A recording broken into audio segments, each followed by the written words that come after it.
네, 이 시간 하나님께서 우리에게 주신 말씀 보겠습니다. 오늘 하나님께서 주시는 말씀은 사도행전 9장 36절에서 43절까지의 말씀입니다. 사도행전 9장 36절에서 43절까지의 말씀 제가 읽겠습니다. 그런데 욥바에 다비다라는 여제자가 있었다. 그 이름은 그리스말로 번역하면 도르가인데 이 여자는 착한 일과 구제 사업을 많이 하는 사람이었다. 그 무렵에 이 여자가 병이 들어서 죽었다. 그래서 사람들이 그의 시신을 씻겨서 다락방에 두었다. 룻다는 욥바에서 가까운 곳이다. 제자들이 베드로가 룻다에 있다는 말을 듣고 두 사람을 그에게로 보내서 지체하지 말고 와 달라고 간청하였다. 그래서 베드로는 일어나서 심부름꾼과 함께 갔다. 베드로가 그곳에 이르니 사람들이 그를 다락방으로 데리고 올라갔다. 과부들이 모두 베드로 곁에 서서 울며 도르가가 그들과 함께 지낼 때에 만들어둔 속옷과 겉옷을 다 내보여 주었다. 베드로는 모든 사람을 밭가스로 내보내고 나서 무릎을 꿇고 기도를 하였다. 그리고 시신 쪽으로 몸을 돌려서 다비다여 일어나시오 하고 말하였다. 그 여자는 눈을 떠서 베드로를 보고 일어나서 앉았다. 베드로가 손을 내밀어서 그 여자를 일으켜 세웠다. 그리고 성도들과 과부들을 불러서 그 여자가 살아있음을 보여주었다. 그 일이 온 욥바에 알려지니 많은 사람이 주님을 믿게 되었다. 그리고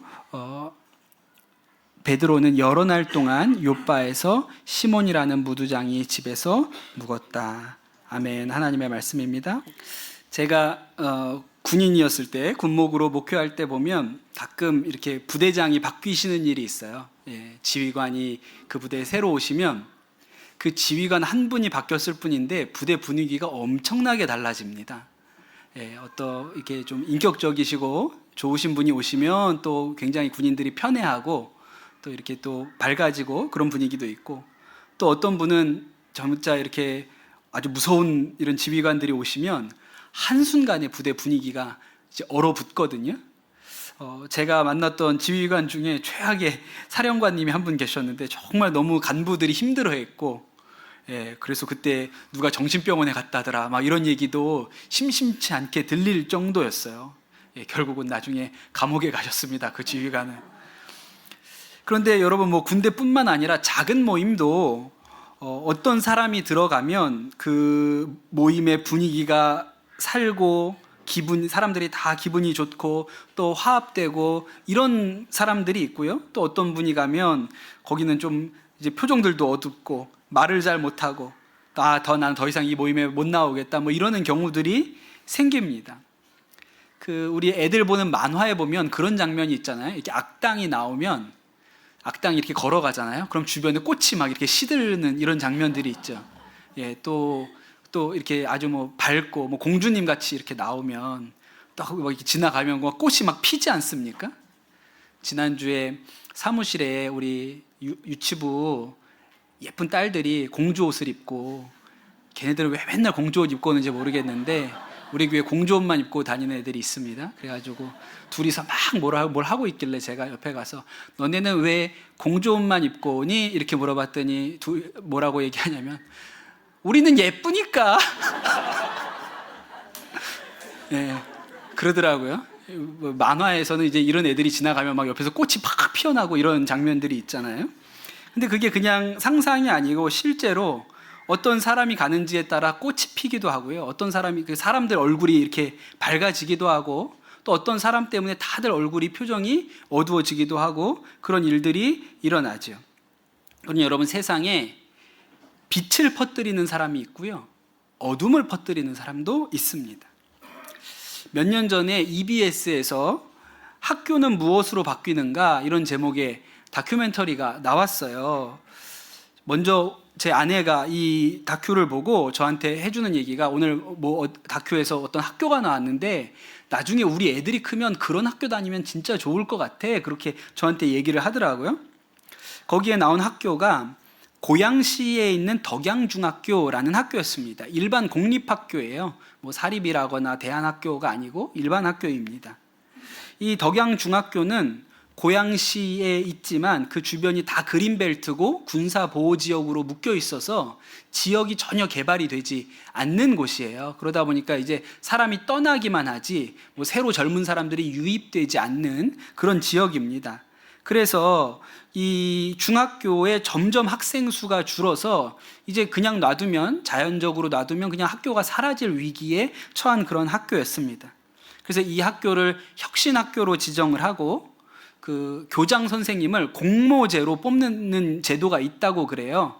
그러니까 보통은 이제 교육청에서 교장 선생님들이 이렇게 인사를 돌리잖아요. 그렇게 안 하고 학교에서 교장 선생님을 공모를 해서 교장 선생님들이 이렇게 나는 학교를 이렇게 운영하겠습니다 이렇게 써서 제안을 해서 거기 중에서 교장 선생님을 뽑는 이런 제도로 이제 교장 선생님을 모신 거죠. 그렇게 해서 오신 분이 이준원이라는 교장 선생님이셨어요. 그리고 이 이준원 교장 선생님이 8년 동안 이 학교에서 교장으로 봉직하셨는데 그 8년 동안 학교가 엄청난 변화가 있어서 그게 텔레비전의 다큐멘터리로 나온 거죠. 제가 아주 인상적이었던 장면이 그 덕양중학교 졸업식이 나오는데 아이들이 졸업식 날 우는 거예요. 졸업한다고 울어요. 안 놀라시죠? 여러분 중학생 안 울어요. 희우야? 너 중학교 3학년 졸업할 때 울었어? 안 울었어? 안 울었지? 안 웁니다. 요새 중학생이 누가 졸업식 날 울어요? 그런 애 없거든요. 근데 그 학교는 다 울어요. 애들이 다 울더라고요. 그래서 뭐야 저 학교는, 제가 이렇게 봤는데 이 교장 선생님이 그 8년 동안 하셨던 일들 중에 매일 아침에 교문에 나와 서가지고 등교하는 애들하고 하이파이브를 해주신 거예요. 이제 교장 선생님이 나와서 하시다 보니까 이제 다른 선생님들도 나와가지고 쭉 아이들 등교할 때 하이파이브를 해주고, 이 교장 선생님이 자기 교장실에다가 아이들 사진을 다 붙여놓고 한 사람 한 사람 아이들 이름을 다 외우셨고, 또 아이들과 토론 수업을 하는데 전교생이 모여서 학교에서 핸드폰을 수거해야 되냐 말아야 되나 이 주제를 가지고 토론을 하는 거예요. 근데 교장 선생님도 그 자리에 토론자의 한 사람으로 앉아가지고 같이 이야기를 하시고, 또 아주 놀라운 거는 그 학교 수업이 끝나고 저녁 때 일주일에 한 번씩 학부모님들을 모아서 마음학교라고, 그래서 집단 상담을 하는 거예요. 본인이 교직 생활을 해보니 애들을 바꾼다고 학교가 바뀌는 게 아니라 엄마 아빠가 행복해야 아이들에게도 그게 흘러간다 이렇게 생각해서 그냥 본인이 일과를 쪼개서 저녁 시간에 그냥 쉬셔도 되는 시간에 일부러 그런 모임을 만들어서 학부모님들하고 그런 프로그램을 하시더라고요. 제가 이 영상을 보면서 딱 한 가지 생각을 내내 했거든요. 분명히 저 사람 교회 다니는 사람이야. 저 이준원이라는 교장 선생님 내가 볼 때는 분명히 교회 다녀.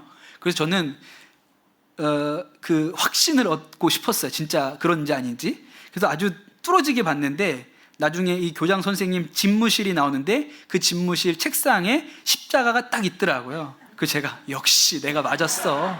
저 사람 교회 다니는 사람이야. 맞아. 교회 안 다니는 사람이 저렇게 할 리가 없다고 제가 그렇게 생각을 했어요. 그리고 나서 인터넷을 막 뒤졌죠. 그래서 어느 교회 다니시는지를 알아내고 네, 그 교회에다가 전화를 드려서 연락처를 받아가지고 그때 우리 교회에 제가 맡고 있었던 교회학교 교사 부흥회 때 강사로 좀 와주십사 요청을 해가지고 오셔서 그때 이렇게 말씀을 전해주신 일이 있어요. 제가 그 영상을 보면서, 다큐멘터리를 보면서 무슨 생각이 들었냐면, 이 교장 선생님이 이제 학교 앞에 서서 아이들을 맞아주시는데 마치 빛이 비추는 것 같은 느낌이에요. 이분이 학부형들을 만나고 학생들 사이에 이렇게 있으면 이렇게 교장 선생님 주위에서 이게 아우라가 이렇게 빛이 난다, 이런 느낌을 받았거든요. 그런데 여러분, 이것이 사실은 하나님께서 우리에게 주신 그리스도인의 삶의 모습이죠. 요한복음에 보면 예수님이 빛으로 오셨다고 그랬잖아요. 그래서 어둠 가운데, 이 어둠이 가득한 세상 가운데 빛 대신 예수님이 오셨습니다. 그래서 어둠 가운데 비추셨죠. 그리고 또 예수님이 뭐라고 하셨냐면 우리를 가리켜서 세상의 빛이다, 너희는 세상의 빛이다, 그렇게 말씀을 하셨어요. 지난주에 이제 사울이 바나바의 소개로 예루살렘 교회에 들어가게 된 이야기를 들었고, 또 그가 또 예루살렘에서도 목숨의 위협을 받았기 때문에 고향으로 돌려보냈다. 그 얘기까지 우리가 들었습니다. 그리고 나서 사도행전 9장 31절에 보면 뭐라고 나오냐면, 그러는 동안에 교회는 유대와 갈릴리와 사마리아 온 지역에 걸쳐서 평화를 누리면서 튼튼히 서갔고, 주님을 두려워하는 마음과 성령의 위로로 정진해서 그 수가 점점 늘어갔다 그랬어요. 그러니까 교회가, 이 초대 교회가 예루살렘에서 핍박을 받고 사람들이 흩어졌는데, 흩어진 데서 계속 복음이 퍼져나가는 거예요. 교회가 계속 성장하고 사람들이 모이는 일이 일어났습니다. 그리고 나서 오늘 말씀, 이 베드로 이야기가 나오죠. 이 베드로가 룻다라는 곳에 갔습니다. 룻다가 어디냐면, 지금 여러분이 혹시라도 이스라엘의 성지순례를 가셔서 이스라엘 공항, 아마 대부분 벤구리온 국제공항에 내리실 거예요. 그 벤구리온 국제공항이 있는 데가 룻다입니다. 딱 내리자마자 여기가 베드로가 에니야를 일으켜 세운 데구나, 그렇게 생각하시면 맞아요. 그 룻다에 베드로가 가서 8년 동안 중풍병으로 누워 있었던, 일어나지 못했던 이 에니야라는 사람을 치유합니다. 베드로가 예수님의 이름으로 일어나라 그러니까 그가 회복이 되어 일어나죠. 여러분 한번 상상을 해보세요. 집에 어떤 어머니가 중풍으로 쓰러져서 8년 동안 일어나지 못하고 누워만 계신다고 생각을 해보세요. 여러분, 그러면 그 집은 분위기가 어떨까요? 아주 무겁겠죠. 이제 문을 열고 들어가는 순간부터 그 집에 느껴지는 공기가 다른 거예요. 이 집은 아주 무겁게 가라앉아 있을 겁니다. 그런데 베드로가 그 집에 가서 이 에니야를 일으켜 세우면서 완전히 그 가정 가운데 빛이 비춘 거죠. 그 어둠이 떠나가게 된 거예요. 그리고 더 놀라운 일은, 이 베드로가 룻다에 있다가 욥바로 갑니다. 그 욥바에서 다비다라는 여인이 죽었는데, 이 죽은 여인을 베드로가 살려내게 되죠. 여러분, 죽은 사람이 이렇게 다시 살아나는 일이 사실 우리가 성경을 읽는 우리에게는 아주 낯선 일은 아닙니다. 예수님께서 살아계실 때도, 예수님께서 이 땅 가운데 계실 때도 죽은 자를 살리신 일이 여러 번 있었어요. 한 3번 정도 있었는데, 마가복음에 보면 회당장 야이로의 딸을 살리시는 이야기가 있고, 누가복음에는 나인성 과부의 아들을 살리시는 이야기가 나옵니다. 그리고 요한복음에는 제일 유명한 이야기죠. 나사로, 죽은 나사로를 예수님께서 살리시는 이야기가 나와요. 그런데 여러분, 이 사건, 세 사건을 자세히 들여다보면 공통점이 있는데, 하나는 중심에 가족이 있다는 거예요. 그렇죠. 회당장도 딸이 아픈 거예요. 야이로의 딸이 아팠고, 나인성 과부의 아들이 죽었어요. 그리고 이 죽은 나사로가 마르다와 마리아에게는 오빠였던 것이죠. 그러니까 가족의 장례가 있었던 것이고, 또 한 가지는 제가 이번에 말씀을 보다가 준비하다가 깨달은 건데, 이 세 사건의 공통점은요, 이 가족이 예수님한테, 유가족이 죽은 이를 살려달라고 요청하지 않는다는 거예요. 살려달라고 하지 않습니다. 왜냐하면 죽었으니까 끝났다고 생각하지 살려달라고 하지 않아요. 회당장 야이로를 보면, 이 야이로가 예수님을 찾아올 때만, 집을 떠날 때만 해도 딸이 살아 있었거든요. 근데 예수님 만나고 있을 때 딸이 죽었죠. 그래서 집에서 사람들이 와가지고 회당장 야이로한테 더 이상 예수님 귀찮게 하지 마십시오. 따님이 죽었습니다. 이제 장례 치르러 갑시다. 그러거든요. 근데 이제 회당장 야이로는 딸이 죽었다는 소식을 듣고 예수님께 살려달라고 하지 않습니다. 그냥 눈물만 뚝뚝 흘리고 있었던 것 같아요. 그때 예수님께서 야이로한테 두려워하지 말고 믿기만 하라 그러시죠. 살려달라고 한 게 아니에요. 나중에 나사로가 죽었을 때도요, 마르다와 마리아가 예수님한테 저희 오빠 좀 살려주세요 그렇게 하지 않았습니다. 뭐라고 얘기했냐면, 예수님, 우리 오빠가 살아있을 때 오셨더라면 참 좋았을 텐데 이미 죽었네요. 어쩔 수 없죠. 이런 반응이었거든요. 그러니 누구도 예수님께 죽은 가족을 살려달라고 한 일이 없어요. 그런 면에서 오늘 말씀은 굉장히 독특합니다. 일단 예수님이 아니라 베드로가 죽은 자를 살려냈다는 점에 대해서 독특하고, 또 오늘 말씀은요, 가족이 나오지 않아요. 이 다비다가 죽었는데 다비다를 살려달라고 찾아온 사람들은 가족이 아닙니다. 그냥 동네 사람들, 그 형제들이었어요. 그 육신의 형제가 아니고 같이 신앙생활 하던 사람들이었던 것 같아요. 또 한 가지는, 이 사람들은 베드로에게 와서 다비다를 살려달라고 했어요. 죽었는데. 시신을 다락에다가 올려놓고 급하게 온 거예요. 왜 베드로를 왜 찾아왔습니까? 죽었는데? 장례 치러달라고? 아니죠. 살려달라고 찾아온 거예요. 그러니까 이들은 직접 다비다를 살려주기를 구했어요. 그래서 예수님이 죽은 자를 살리신 이야기와 이 베드로가 다비다를 살려낸 이야기가 약간 이게 맥락이 좀 다릅니다. 이 사건을 뭐와 비교할 만하냐면 그 옛날에 최불암 시리즈라는 유머 시리즈가 있었습니다. 우리 어른들은 기억하시죠? 청소년들은 모르죠? 예, 그 인터넷에 검색해 보세요. 최불암 시리즈 진짜 재밌습니다. 제가 하나만 얘기해 줄게요. 그 중에 이런 얘기가 있었어요. 최불암과 이주일과 김영곤이 배가 난파되어서 무인도에 상륙을 했습니다. 이주일 압니까, 여러분? 일주일은 알지만 이주일은 모릅니까? 예. 근데 이제 김영곤이 무인도에 이제 갇혔으니까 이제 주위에 뭘 어떻게 먹고 살아야 되나 그래서 주위를 막 찾아봤는데 병이 하나 있는 거예요. 그래서 여기다 물이라도 받아 먹어야겠다 그래서 병을 가져왔는데 병이 지저분하니까 깨끗하게 하려고 쓱쓱 문질러 닦았습니다. 그랬더니 그 병 안에서 요정 진이가 뻥 하고 나타났어요. 그리고 나서 3가지 소원을 들어드리겠습니다. 그렇게 얘기를 하는 거예요. 그랬더니 김영곤이 바로 나를 집으로 보내주십시오. 그래서 펑 하고 사라져서 김영곤이 집으로 갔습니다. 그리고 옆에 있던 이주일도 깜짝 놀라서 나도 집에 가고 싶어요. 그랬더니 펑 하고 이주일도 집으로 딱 가게 된 거예요. 그런데 안타깝게도 그때 최불암 씨는 자고 있었어요. 자다가 주변에서 막 이렇게 시끄러우니까 눈을 이렇게 개슴칠에 뜨고 이렇게 보니까 이 진이가 얘기하는 거예요. 이제 소원이 하나 남았습니다. 최불암이 비몽사몽간에 무슨 말을 하는지도 모르고 근데 옆에 보니까 친구들이 다 없어진 거예요. 그래서 이 자식들 다 어디 갔어? 이놈들 빨리 데리고 와! 그래가지고 3명이 다시 무인도에 모여가지고 행복하게 살았다. 이게 최불암 시리즈예요. 예, 우리 청소년들은 전혀 재미가 없네요. 이게 역시 우리는 다른 시대를 살아서 뭐 이런 얘기가 있습니다.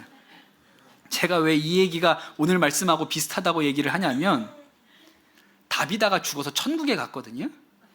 물론 남은 사람들한테는 안타까워요. 남은 사람들한테는 죽었으니까 이게 이분이 우리한테 너무 좋은 분인데 죽었으니까 너무 안타깝지 않습니까? 그런데 다비다는 천국에 들어갔단 말이에요. 너무 좋아. 야, 내가 이 세상이 좋은 줄 알았더니 진짜 천국이 완전히 낙원이구나. 이래서 천국 했구나. 그래서 천국에 딱 들어갔는데 땅에서 사람들이 막 베드로를 불러다가 다비다를 다시 살려달라고 막 얘기를 하는 거예요. 여러분, 다비다가 그걸 하늘에서 내려다보고 무슨 생각을 했어요? 쟤들이 미쳤나 진짜. 내가 지금 천국 들어왔는데 왜 나를 다시 땅으로 불러간다는 거야?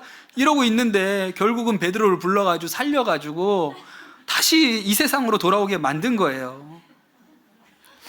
근데 여러분, 이 사람들이 이게 놀라운 점이 뭐냐면 이 사람들이 가족도 아닌데 왜 이렇게 다비다를 살리고 싶었을까? 내 어머니요, 내 아버지도 아니고 내 자식도 아닌데 왜 그렇게 다비다를 살리고 싶었을까요? 왜냐하면 다비다가 너무 좋은 사람이었기 때문에 그렇습니다. 36절에 보면 다비다를 가리켜 여제자라고 나오거든요. 성경에 제자라는 말이 여러 번 나오죠. 그런데 여제자는 굉장히 드물어요. 몇 번 나올까요? 딱 한 번 나옵니다. 성경에 여제자라고 기록된 사람은 다비다밖에 없어요.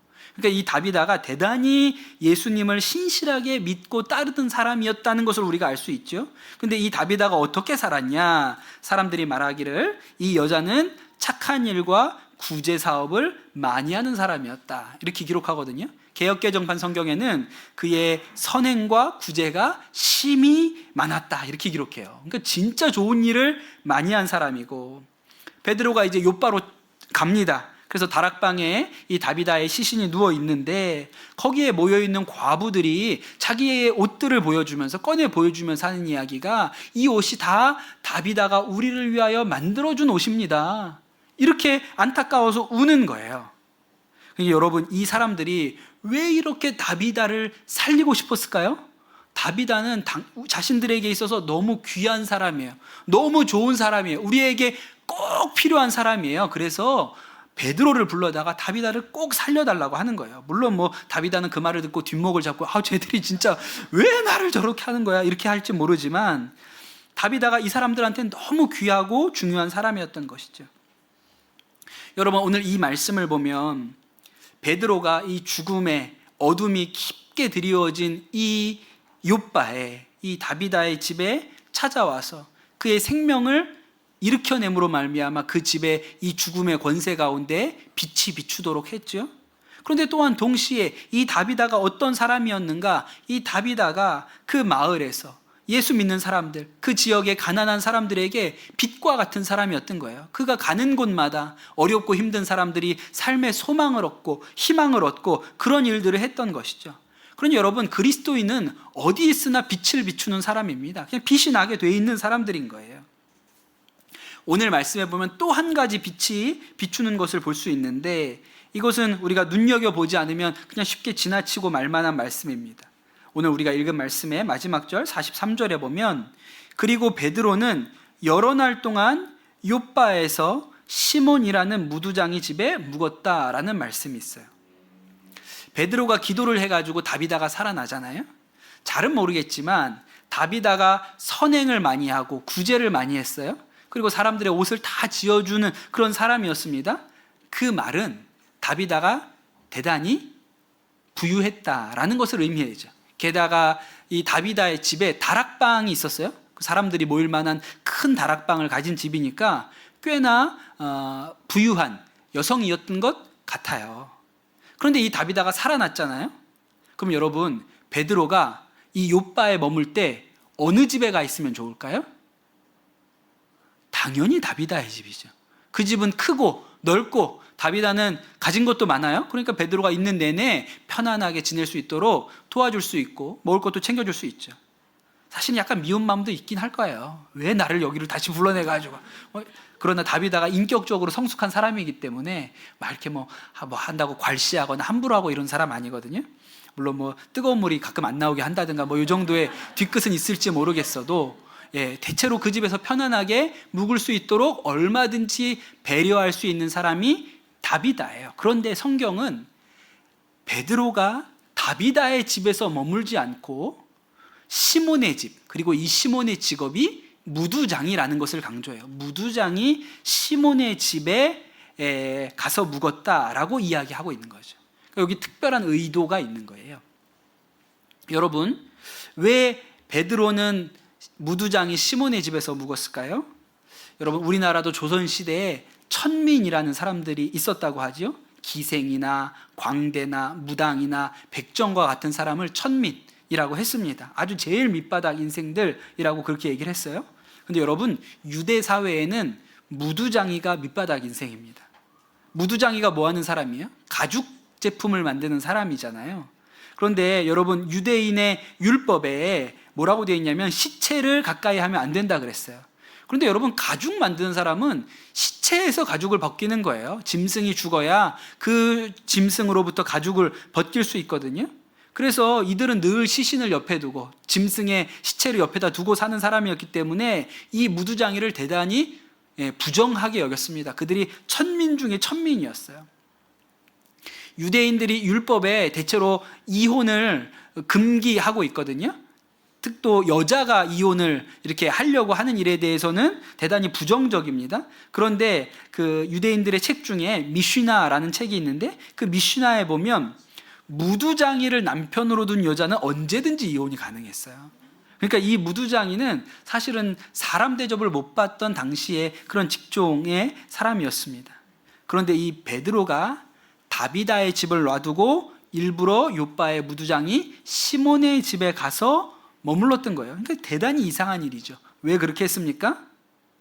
예수님처럼 한 거예요. 예수님이 이 땅 가운데 계실 때 높은 사람, 많이 배운 사람들, 가진 게 많은 사람들의 친구가 아니라 세인과 죄인과 과부, 어린이, 병든 자, 심지어는 한센병 걸린 사람들까지 품어 안으셨기 때문에 베드로가 그 욥바에 가서도 부잣집에 머물지 않고 제일 소외된 무두장이 시몬의 집에 가서 머무셨던 것이죠.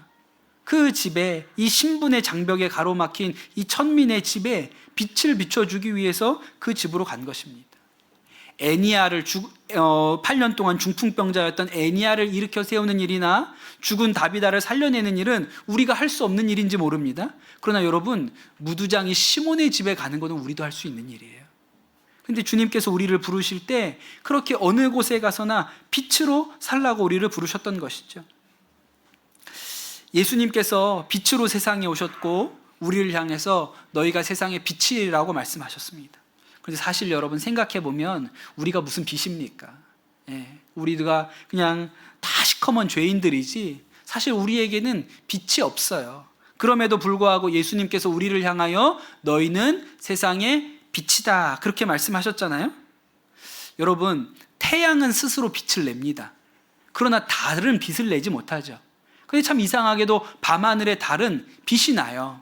어떻게 달이 빛날 수 있죠?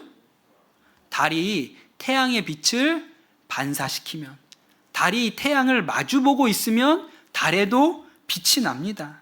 그러니 여러분, 우리에게는 빛이 없지요. 우리가 죄인인 우리에게는 빛이 없지만 우리가 예수 그리스도를 바라보고 있으면 우리에게도 빛이 나가게 돼 있어요. 그게 하나님의 계획이고 예수님의 섭리인 것이죠. 제가 오늘 이 세상에 진짜 빛으로 왔다가 빛으로 살다 계신 분을 한 분 더 소개하고 오늘 설교를 마무리하려고 합니다. 최근에 이렇게 선교사님들 중에 새롭게 조명되고 있는 선교사님이 한 분 계신데 서서평이라는 여자 선교사님이세요. 이분의 이름은 원래는 엘리자베스 쉐핑인데 쉐핑을 한문으로 이제 서평 이렇게 하신 거죠. 독일계 미국 여성이고 32살에 한국에 간호사로 오셔서 22년 동안 그 일제시대에 조선에서 사역하시다가 54살의 나이로 부름받은 분이십니다. 이분은 남자가 아니고 여자였고 또 목사가 아니라 평신도였고 의사도 아니고 간호사였고 서울에서 활동한 것도 아니고 광주에서 사역을 하셨기 때문에 거의 대부분의 사람의 기억에서 잊혀진 분이셨어요. 근데 최근에 다큐멘터리가 나오는 바람에 영화가 나와서 다시 이분에 대해서 우리가 관심을 가지게 된 분입니다. 이분이 한번 선교여행, 그 조선의 사람들을 돕기 위해서 말을 타고 선교여행을 나가면 말이 쓰러질 때까지 다니셨다 그래요. 그래서 한 번 여행을 나가면 500명이 넘는 사람들을 만나고 치유고 도와주고 이렇게 오셨다고 합니다. 조선에 당시에 이름도 없었던 이 여자들을 만나서 그들에게 이름을 지어주고 한글을 가르치고 성경을 읽어주고 또 그들의 아픔을 치유해주는 그런 일들을 했습니다. 광주에 간호학교를 세워서 간호사를 양성했고 그러면서 본인은 그냥 조선 사람이랑 똑같이 그냥 무명 저고리를 입고 보리밥에 된장국을 먹으면서 그렇게 사셨어요. 왜 그랬냐면 그냥 본인한테 외국에서 미국에서 보내주는 선교비를 아껴서 그 한 푼이라도 더 조선 사람들한테 흘려보내려고 그냥 조선 사람들이랑 똑같이 보리밥과 된장국 먹으면서 살았습니다. 고아 14명을 데려다가 양자로 삼았고 과부 38명과 함께 한 집에 살면서 그들을 돌보았어요. 특별히 이 서서평 선교사님이 누구에게 관심이 있었냐면 한센병 환자들, 나병 환자들에게 관심이 있었습니다. 당시에 나병 환자들은 그냥 버려진 사람들이에요. 저 사람들을 이렇게 놔두면 안 된다고 생각을 해서 이 한센병 환자들의 삶을 개선하고자 50명의 한센병 환자와 함께 광주부터, 전라도 광주부터 서울로 행진을 합니다. 우리에게도 관심을 가져달라 이거죠. 나중에 서울에 도착했는데 한센병 환자만 500명이 모여가지고 서울로 올라왔다는 거예요. 그 일을 함께 했던 사람이 서서평 선교사님인데 결국 조선 총독부에서 대한민국 정부가 아니라 조선 총독부에도 그냥 저 사람들 놔두면 안 되겠다고 해서 당시 조선 총독부가 이 한센병 환자들에게 줬던 땅이 소록도입니다. 그래서 소록도에 나병 환자들의 마을이 만들어지게 된 거예요. 그렇게 헌신적으로 정말 조선에서 사역을 하시다가 너무 자신을 돌보지 않으셔서 53세 나이에 영양실조로 돌아가세요. 너무 식사를 잘 못하셔서. 이 서서평 선교사님이 돌아가실 때 주머니에 남아있었던 게 현금이 27전, 당시 하루 조선 사람들 밥값이 10전 정도 됐다 그러니까 사흘치가 안 되는 돈, 밥값 돈, 그게 전부였고 그리고 쌀 2홉이 방에 남아 있었고 담요 반장이 유일한 유품이었습니다. 왜 담요가 반장이었을까요? 반은 다른 사람 잘라 나눠줘서 본인은 반장만 덮고 사셨기 때문에 담요 반장이 전부였습니다. 그래서 이 서서평 선교사님이 돌아가셨을 때 그 장례에 수많은 인파가 모였고 수백 명의 거지와 한센인들이 모여서 어머니가 돌아가셨다고 그렇게 조선일보의 기사가 남아 있습니다. 근데 놀라운 것은 이 서서평 선교사님이 사랑을 받아본 적이 없는 분이라는 거예요. 어린 시절에. 이분이 독일에서 태어났는데 사생아로 태어납니다. 어머니가 결혼하기 전에 이렇게 해서 사생아로 태어났어요. 그리고 나서 어머니는 미국으로 갔고 이 할머니의 손에서 큽니다. 그러다 할머니가 9살에 돌아가세요. 그래서 어머니 주소 하나를 남겨줘서 이 아이가 홀로 그 주소 하나를 들고 미국으로 건너갔는데 미국에서 환영받지 못하죠. 어머니는 벌써 다른 가정을 꾸리고 있었기 때문에 이렇게 온 딸애들을 좋아할 리가 없었어요. 나중에 이 서서평 선교사님이 어렸을 때 그때 예수님을 인격적으로 만나고 장로교인으로 개종하거든요. 원래는 카톨릭이었다가. 그래서 집에서 쫓겨납니다. 그러니까 집에서 사랑을 못 받아보고 자란 사람이에요. 그런데 그의 마음에 예수 그리스도께서 자신을 위하여 죽으신 게 믿어지고 내가 버려진 딸이 아니고 사랑받는 하나님의 자녀라는 것이 믿어져서 그 마음의 사랑이 넘쳐 흘렀습니다. 그래서 조선으로 와서 마지막 한 방울의 사랑까지 다 흘려보내고 그렇게 세상을 주님 품에 안기신 것이죠. 그러니까 이 서서평이라는 분이 다닐 때 가는 곳마다 빛이 비춘 거예요. 사람들이 가는 곳마다 빛을 본 거죠. 그런데 이분 마음 안에 어려서 받은 사랑이 아니고 예수 그리스도의 사랑을 비춰내서 자신에게 육신으로는 사랑이 없는데 받아본 일이 없는데 그 예수 그리스도의 사랑을 비춰내서 그냥 조선 곳곳에 빛을 비추면서 다니시다가 그렇게 하나님 품에 안기셨어요. 하용조 목사님이 온누리교회 개척하실 때 12명의 성도로 개척교회를 시작하셨다 그래요. 사람들이 다 개척교회가 힘들다, 개척교회가 일어서기가 참 어려운데 어려운 길 간다 이렇게 얘기를 하는데 이 하 목사님 마음에 남들한테 얘기는 안 했는데 뭐라고 생각을 했냐면 교회는 안 되는 게 더 어렵다 이렇게 생각을 하셨다는 거예요. 교회가 되는 게 어려운 게 아니고 안 되는 게 더 어렵다 이렇게 생각을 하셨대요. 여러분 한번 생각을 해보세요. 12명의 교인이 모여서 교회를 시작하는데 한 사람은 서서평 같은 사람이고 한 사람은 이준원 교장 선생님 같은 사람이고 한 사람은 다비다 같은 사람이고 한 사람은 베드로 같은 사람이에요. 그럼 여러분 교회 되겠어요? 안 되겠어요? 당연히 되겠죠. 안 되는 게 어렵겠죠. 근데 여러분 우리 모두가 그렇게 부름을 받았습니다. 우리가 서서평으로 살려고 부름 받은 것이고 우리가 이준원으로 살라고 부름 받은 것이고 우리가 다비다로 살라고 부름 받은 것입니다. 우리 안에 사랑이 없을지 모르지만 그러나 여러분 예수 그리스도의 사랑이 우리에게 비춰지기만 하면 우리도 빛날 수 있는 것이죠. 그것이 하나님이 우리를 향하여 가지신 계획입니다. 여러분 세상 가운데 빛으로 사시는 빛을 비추시는 그런 아름다운 그리스도인들이 되시기를 예수님의 이름으로 축복합니다. 주신 말씀 붙들고 기도하도록 하겠습니다. 이 시간 우리 같이 기도하실 때 주님 우리 안에는 빛이 없습니다. 그냥 내가 내 마음을 보면 죄가 가득한 것 같은데 그러나 예수 그리스도를 우리가 비춰내게 하여 주시옵소서. 빛 대신 예수 그리스도께서 우리 가운데 오셨고 우리가 더 이상 어둠의 자녀가 아니라 빛의 자녀라고 말씀하셨으니 우리를 통하여 우리의 가정 가운데 빛이 비추게 하시고 우리가 속한 직장 가운데도 빛이 비추게 하시고 우리의 자녀들 다니는 학교 그 교실 가운데도 빛이 비추는 은혜의 역사가 있게 하여 주시옵소서. 이 시간 우리 합심해서 기도하도록 하겠습니다. 주님 감사합니다. 오늘 복된 말씀 우리에게 주셔서 감사를 드립니다.